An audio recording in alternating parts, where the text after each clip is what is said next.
I'm Lynsey Grafe. And I'm Aliyah. And we're breaking it down. So, Aliyah, what are you going to spend your paycheck on this week? Well, I was planning on going shopping downtown and hitting up all my favorite stores, you know, like H&M, North Face, maybe check out some new Nikes. How about you? I'm saving up all my money to get the new iPad 3. The technology on my iPhone 4 is so old school. But Lynsey, didn't you hear all the news about Apple and their sweatshop laborers in China? Foxconn is one of the largest factories that makes iPods, iPhones, and iPads, and they're taking a lot of heat lately for the way they overwork and underpay their employees. No, are you serious? Apple has said they're taking steps to improve the situation, but let's take a look. While the average worker building electronics in the U.S. today makes over $23 an hour and works 41 hours a week, most of the people at Foxconn earn just over $2 an hour and strive for a 60-hour work week. Oh, wow. Does this mean I can't buy my iPad without spiraling into a serious ethical dilemma?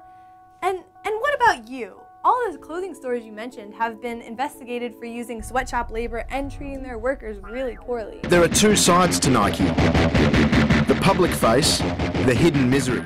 It's true, Lynsey. Nike especially has had a bad history with crazy stuff like worker abuse and forced overtime. Just like Apple, it erupted into a huge scandal. Nike's public image really suffered since then, and they've taken a lot of steps to see that their products are made ethically. Nike is far from perfect today, but they're setting a great example.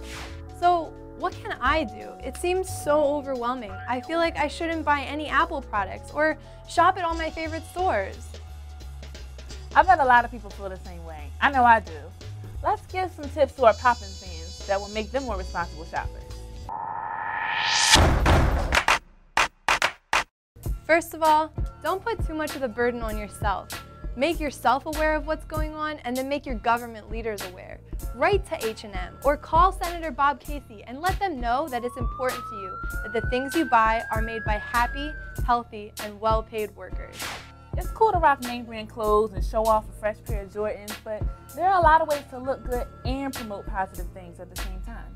Lynsey, weren't you telling me about the sweatshop free clothes Temple is selling? Yeah, Temple recently started selling clothes from Alta Gracia, a brand from the Dominican Republic that pays workers more than 3 times the minimum wage to make really sweet apparel. Also, sweatfree.org is a great website that will help you find companies that respect their workers and make cool looking stuff.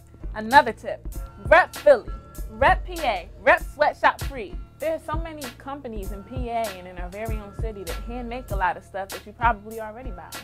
I know how much you love Tasty Cakes.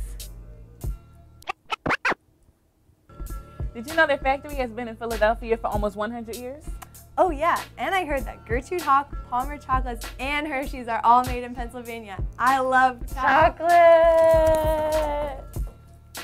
And beyond that, Cannondale bikes are made in our state, and Belinky Cycle Works hand makes bicycles in North Philly. Reload makes unique bags and laptop cases here in the city, and 611 Lifestyle is a clothing brand that sells locally made clothes in different boutiques. And at the Reading Terminal Market, there's a Pennsylvania General Store which only sells products made in PA. Another way to shop guilt-free is to check out a thrift, consignment, and vintage stores for secondhand clothes, or a flea market in the city to buy something gently used. It's way cheaper, and many thrift shops support local charities. One easy rule to remember is to keep it local. If you can buy your food from local growers like the Urban Tree Connection and your soap from local soap makers like Beekman Soaps and Northern Liberties, you're helping support your neighbors and Philadelphia's economy. And get your entertainment from Philly youth producers too. Instead of spending hours on YouTube, go see live music or poetry in the city. We know that no store is perfect, but if you're committed to making this city a better place, and we know you Papa fans are, look past the flashy labels and support Philadelphia. And if you have to have a name brand sometimes, at least shop downtown instead of somewhere like New Jersey. Keep your money in the local economy. Shop smart, Poppin' fans, and tune in next time for more help with Breaking It Down.